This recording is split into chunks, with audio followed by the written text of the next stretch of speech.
All right, team, we are back with the Ask Maddie show, and we are going to provide a lot of value today. We were not here on Monday. Maddie was in Coachella. I guess I was just kind of taking an off day, doing some shows with Dan, and so we are happy to be back with you guys today. And you guys have a lot of great questions, a lot of comments and hot takes, so we're hoping to get into it today. Maddie, before we get into the content the team's bringing here today, I think it's important that we shill our crypto education website, Crypto Charged.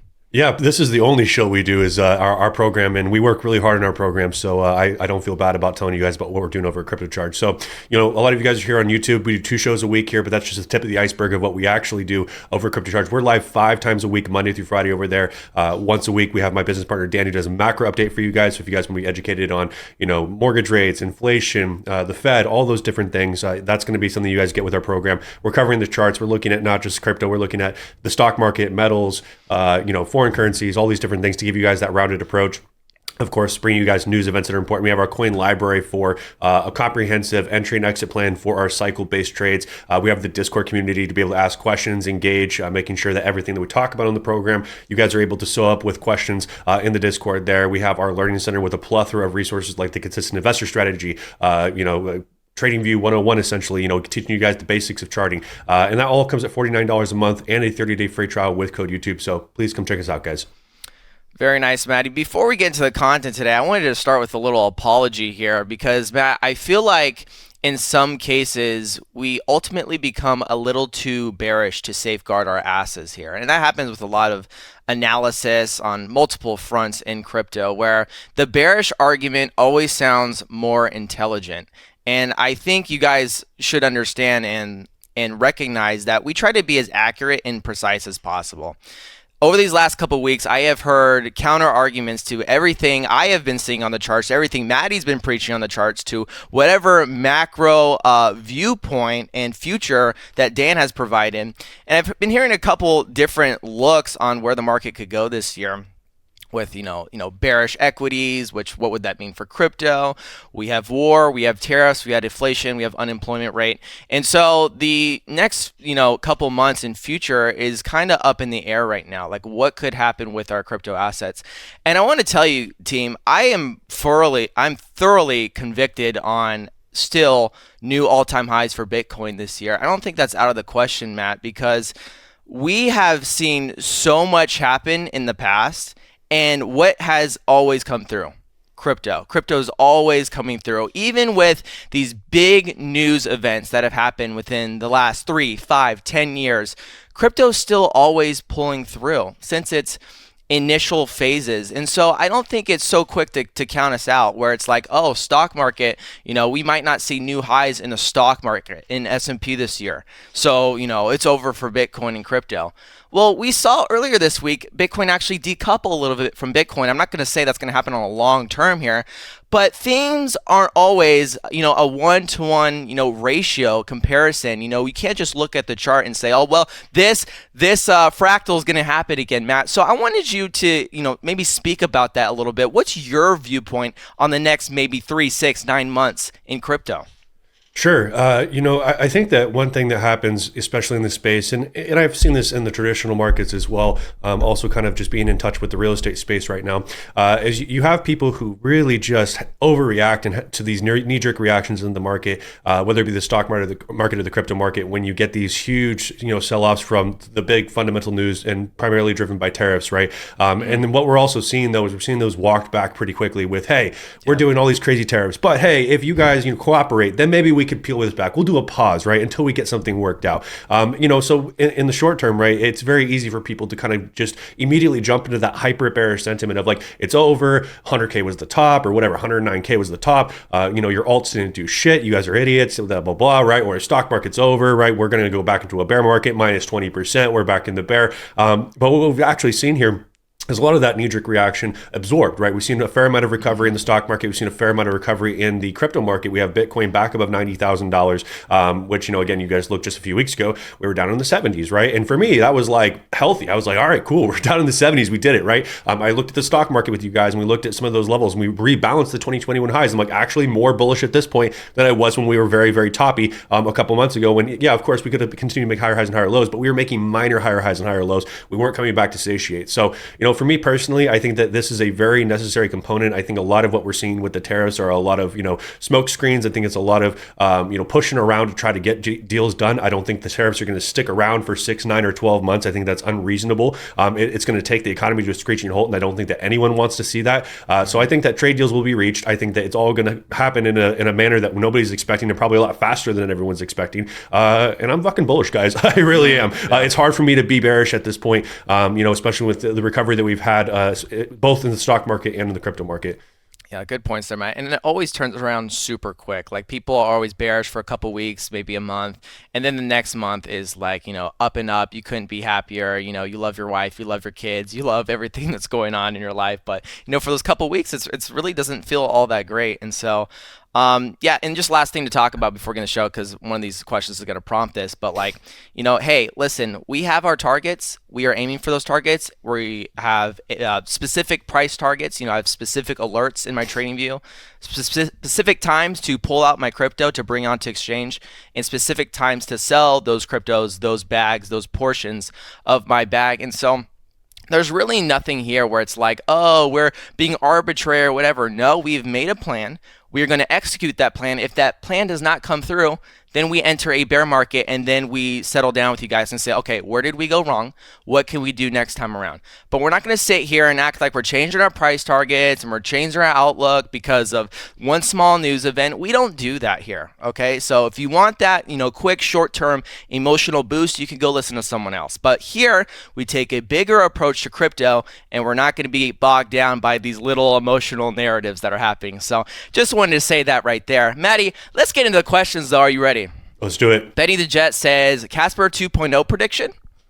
I'm going to guess May 6th. It's actually not a prediction. That is when 2.0 goes live, May 6th, which is just a little under 2 weeks from today. 2.0 is going to be a big deal. One of the biggest upgrades is going to be the ZUG consensus mechanism in 2.0. So, one of the big things that we're always fighting for in the crypto space is higher TPS, higher number of transactions per second, and also, of course, being able to do those with a high security level and be able to do scalability as the network grows and as demand on that network grows. So one of the things that we're going to be seeing is the ability for partitioned blocks to be able to continue to be moved through without the whole block being moved through. Or if there's a failed transaction, you can still see additional transactions continue to move through the network, and we don't have to see the network come to a screeching halt because one transaction failed, or one partition hasn't completed, or only one partition has completed. We haven't seen the entire block completed. There's also going to be improvements to smart contracts as a whole. We're going to be able to change entry points on those smart contracts when it comes to virtual machines. There's a lot of exciting things that maybe for some of you guys it doesn't sound that exciting, but for me these are true developments that will attract developers who want to actually build smart contracts on a network that doesn't cost an arm and a leg, right? Ethereum is very well established. We know that you can create smart contracts in Ethereum. We know that on the other side of that though, that there is fluctuating costs with that, and more often than not you're going to pay a higher fee on the Ethereum network for those smart contracts. So I think that a lot of you guys are overlooking the need for a very lightweight smart contract platform that allows for upgradable smart contracts, and Casper's out to solve that. So 2.0 May 6, guys, I'm excited to see. I'm excited to see what kind of development and building we have with 2.0, because I think this unlocks a very complex toolbox for developers to utilize. Jessica Hodge says, can we expect cryptos to get hot soon? I mean, Bitcoin looks great. We're at 93 and some change. We had a pretty big close on Bitcoin. We can actually just take a quick look at the Bitcoin chart, and this doesn't represent everything. But when we take a quick look at Bitcoin here, we had that big correction, right? We had the correction down almost into those previous highs in there. Let's back this out here. So really, really close. I'll say this is probably good enough for the market, right? You guys can see those 2 wicks there. really, really close. And again, this is the kind of behaviors you want to see here. You have like this flagging structure in here, you get the breakout, you get something distributive, you break back down, you retest and build something cumulative, and then you start to show signs of strength, right? Now, does that mean that because we've shown signs of strength and we close a very aggressive, strong conviction candle that we can't do more backtesting? No, of course not. We can absolutely do more backtesting. In fact, one of the things I'm looking for here, guys, and I want you guys to be very aware of this, is that what we've done is we've just butted up into major resistance, right? So we built a floor of support here from November of 24, and then we broke back below it in February of this year. So at the top of this year, we broke below it. We confirmed that as a ceiling of resistance at the top of March, and then we really have not been able to test it again. So yes, big, strong conviction candle. We were closing over the 50-day moving average. We closed also over the 100-day moving average. But short term, what I'd like to see is this pivot zone retested and confirmed as a new floor. So that's going to be right around 86.5. So I would say that generally, right, Bitcoin is the leader in this position. We see dominance very, very high right now. We see that Bitcoin is showing signs of strength. We're kind of creating the ending forms of that accumulative shape. And that's generally a good sign that we see that with alts. One thing that we were talking about on yesterday's update is that we're starting to see a handful of alts break over their 50-day moving average, where January through February of this year was the last time we actually even were able to be above those levels at all. And we're starting to see a handful of daily candle closes over those 50-day moving averages. Now, does that mean you guys need to go yeet everything into every coin that you guys see out there because we're starting to see signs of strength? No, of course not. But we are starting to see some of the signs that I've seen when we started to pick up this last cycle, breaking over the 50-day, breaking over the 50-week, and those generally are some signs of strength. So I think that we are probably in lukewarm water now. Ethan says, opinion on DAG Constellation, and what's your long-term chain link prediction? Ooh, we're being greedy in here, getting too technical analysis out of me. Let's take a quick look at DAG. So DAG is Constellation Network. I had a very small bag a long time ago. I ended up just consolidating it because, one of my big things that I talk about is making sure that you have a portfolio that you can effectively add to. Generally when you start to get to that 15, 18, 20 plus asset realm, you're not able to be as effective with those assets. Matt, what's funny is they always talk about your losers. They always bring up Casper. They never bring up DAG, where I personally swapped DAG for HBAR, and that was a great call. Oh, absolutely, Price-wise, right? There's nothing wrong with making those rotations. And I actually sold DAG for a little bit of profit. It wasn't anything like to write home about, but it was a little bit of profit. And I rolled that into a position that I felt more passionate about long term. With the DAG chart, we've had a huge correction, just like most alts did. So you had a high of 46 cents back here in 2021. We had pulled back 95%. This is very, very standard. And this is also why I'm really encouraging you guys to sell as much as possible into the cycle, even if you're a long-term believer, right? Keep a little bit long-term. But remember that these corrections are incredibly normal. So, don't shoot yourself in the foot by not freeing up capital to even reinvest in the same trade ideas that you feel passionate about now. One of the things that I love about the DAG chart is it is perfectly rebalanced. So you have these double top in here from 2019 and again here in August of 2020. You build in a cumulative range in here, right? And then we break higher. When you broke out here, though, you guys can see in 2021, we actually didn't fully backtest these previous highs in here. So this wick came pretty close, but we really should have come a little bit lower in here, kind of really just cleaned out the meat of that pocket. But as we kind of created this big top in here, it took us a long time, right? So from the ultimate high in here to us actually doing that back test was over 1,000 days for us to get that back test. You get it in there, it looks pretty good. We've developed a higher low a little bit in here as well, or at least we're attempting to.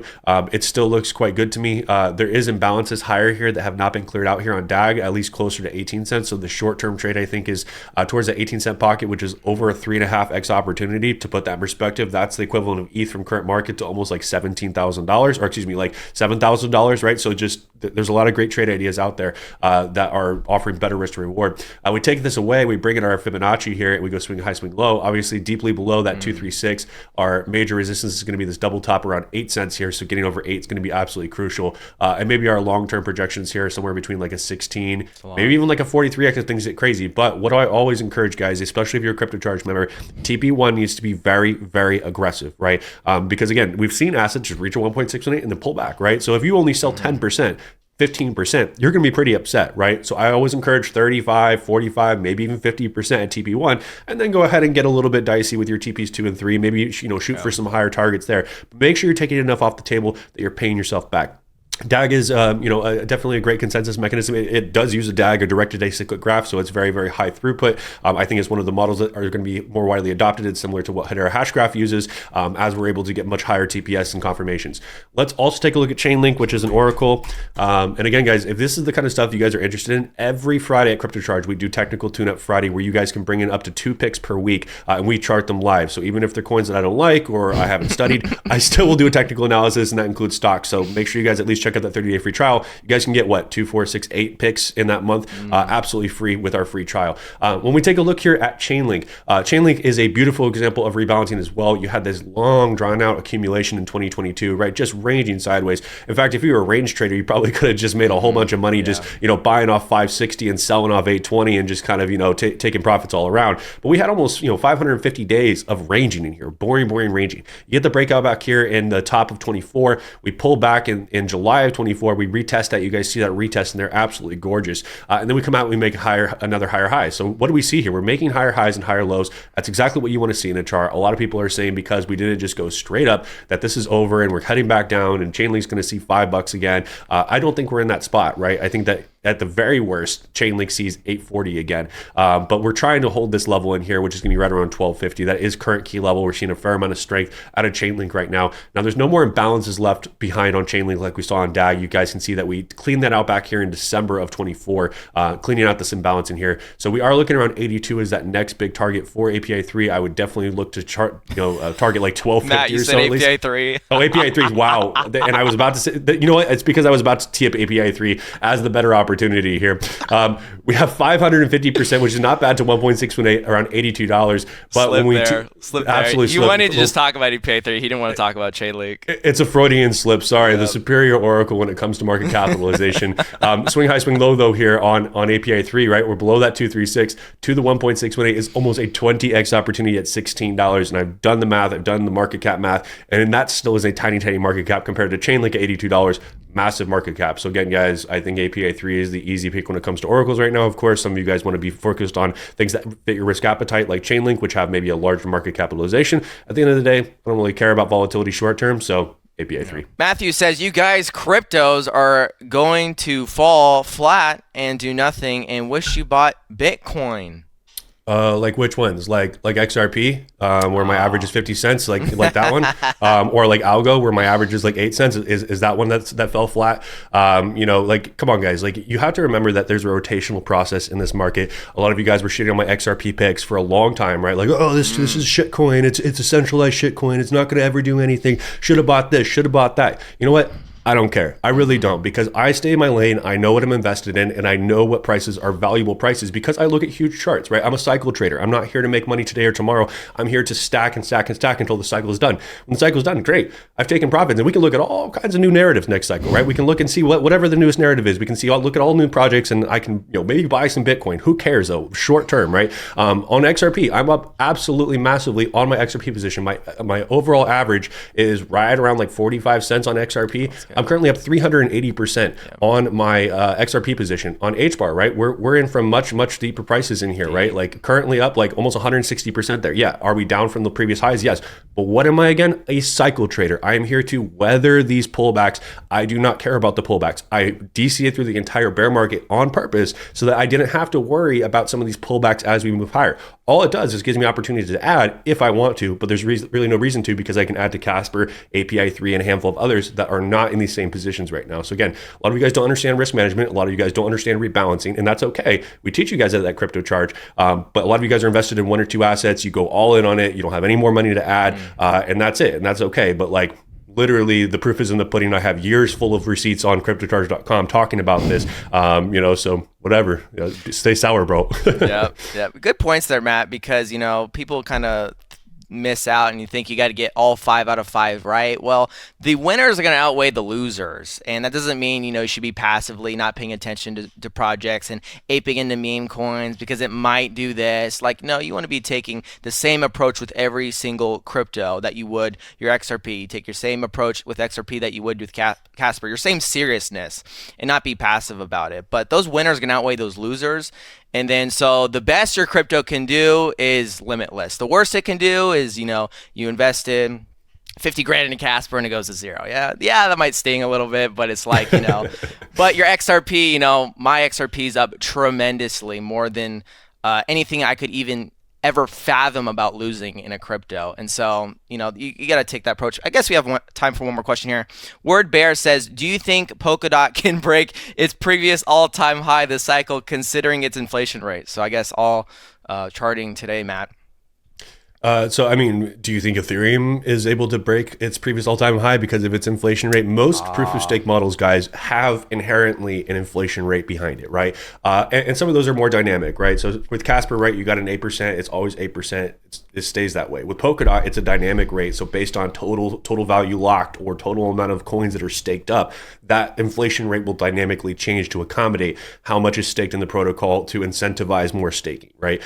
So when you have a lower amount, right, they're going to offer a higher APY. When a lot of people are staked, they're going to bring the APY down. Same concept with API 3. You're going to have right now it's like 6 or 7%, but we've seen it as high as like almost 40% when they were really trying to incentivize staking. So I wouldn't say that inflation rate is something that should keep you away from suggesting that a new all-time high is inbound. Let's take a look at Dot. Dot's focus on interoperability. It's not my portfolio, but it is something on the website that we have for you guys if you guys are interested in targets.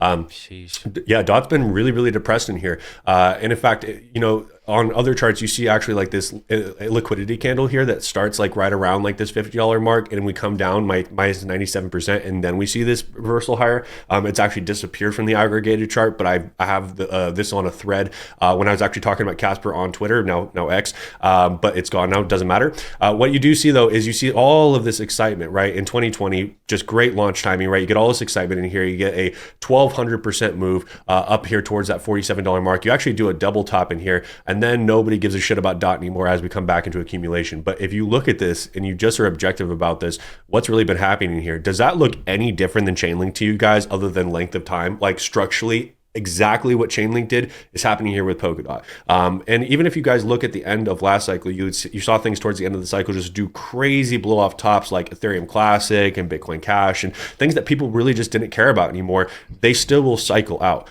So again, I'm not telling you guys to yeet fully into Polkadot just because it's depressed, but it's incredibly depressed right now, right? Like if you're going to look at a value zone, you're not going to get a better value than current market. When you look at even some of these imbalances, and there are imbalances on Polkadot, first of all, $15 gives you almost a 280% move. $22 gives you almost a 4.7x. And then if you look at that next all-time high, it's almost a 21x into that $86 pocket. Now, of course, always make sure you guys are pulling market cap into this. Multiply that potential target times circulating supply. That will tell you what market cap needs to be to get there. That tells you how much money needs to come into the market for that to happen. But, we're asking for not a huge push over the previous all-time high. There's definitely scalping or trimming opportunities in here. And you're buying the value zone, right? This is the exact spot we're in with Filecoin, Sushi, and a handful of others. And people only get interested once you break over a handful of levels of resistance. And then that risk to reward is a third or half or even a quarter of what it was down at the low. So if you are interested in Polkadot, literally swing the bat, right? Like it doesn't get any more easy to mitigate risk than it is right now.